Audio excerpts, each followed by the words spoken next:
ഇന്ന് കേട്ട ഒരു പ്രഭാഷണത്തിലെ ചില വരികൾ ജീവിതത്തിൻ്റെ സഹനങ്ങളെ എങ്ങനെ നേരിടണം എന്നുള്ളതിന് 3 ഉത്തരമാണ് അവിടെ പറയുന്നത്. ഒന്നാമതായി പറയുന്നു, during difficulties God should be glorified.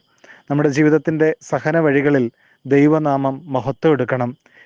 ഇന്നത്തെ കഷ്ടതകളൊക്കെ നാളത്തെ വലിയ വിജയത്തിനുള്ള ചവിട്ടുപടികളെന്ന് ചിന്തിച്ചുകൊണ്ട് ദൈവനാമ മഹത്വത്തിനായി അതിനെ മുഖാന്തരമാക്കുന്നതിന് സാധ്യമാകണം. അതുകൊണ്ടാണ് പറയുന്നത്, മഴയില്ലാതെ മഴവില്ലില്ല, വേദനയില്ലാതെ വിജയവുമില്ല. രണ്ടാമതായി പറയുന്നു, during difficulties we should not lose hope. നമുക്ക് പ്രതീക്ഷ കൈവിട്ടു പോകരുത്. ദൈവത്തിങ്കലേക്ക് നോക്കി കൂടുതൽ ജാഗ്രതയോടെ നടക്കുന്നതിന് ഈ പ്രതിസന്ധികൾ കാരണമാകണം.